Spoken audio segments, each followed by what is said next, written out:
This is my take on Panda Beastdown. It revolves around the level 3 Earth attributes Beast-type monster card Gyaku-Gire Panda. With 800 base attack, it is not very menacing to the opponent, but it is its effect that renders him a potential powerful force to be reckoned with. First of all, he does piercing battle damage. Secondly, he gains 500 attack for every monster the opponent controls, including tokens. Therefore, he is great at countering scapegoat tokens. Due to his low base attack, he can be accessed directly from the deck with Giant Red and Sangan. The card with which he has probably the greatest synergy with is Ojama Trio.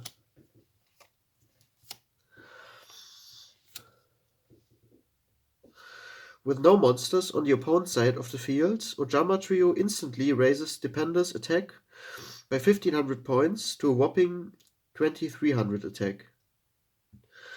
If the opponent controls even more monsters, Gyaku-Gire Panda can potentially become a 3300 beatstick with 5 monsters on the opponent's side of the field.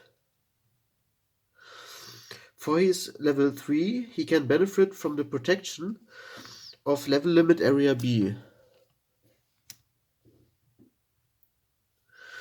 That switches all level 4 or higher monsters to defense position, which is very useful for a card that does piercing damage. Another temporary stall card is Swords of Revealing Lights. Putting additional monsters on the opponent's side of the field is the reason for playing the Shallow Grave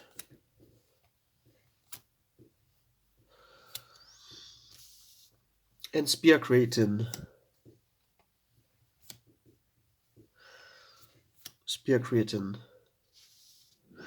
Both special summon a monster on each player's side from their respective graveyards. Another blowout, high-risk, high-rewardish card is Cyberjar.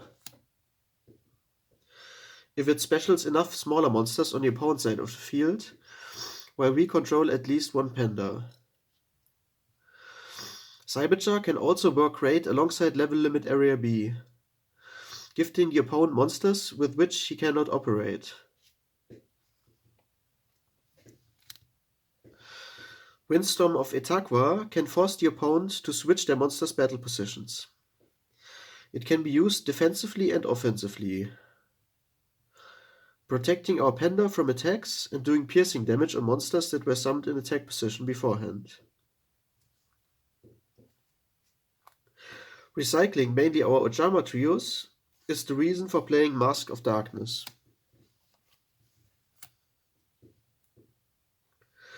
The same, but only for spells, can be said about Magician of Faith. With the Shallow Grave and the Spear Cretin, we can reuse any of the just mentioned flip effect monsters over and over again, even a card as powerful as Cyberjar. But we can also recur our Panda from the grave. The remainder of the deck is all about useful staple cards that only indirectly benefit this deck's strategy. I included one Breaker for back row removal, one Tribal Infecting Virus for mass monster removal, and one Sinister Serpent to retain hard advantage. The Trinity, Pot of Greed, Graceful Charity, and Delinquent Duo. Heavy Storm and Mystical Space Typhoon for back row removal.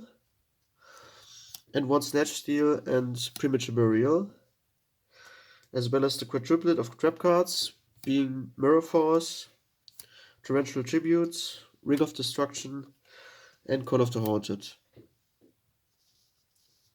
The final card I thought could fit well into the Panda engine is Bottomless Trap Hole. It preemptively gets rid of any threat bigger than 1500 attack. That's it for the deck profile. As always, the decklist can be found in the video description. Thank you for watching, and until next time, bye!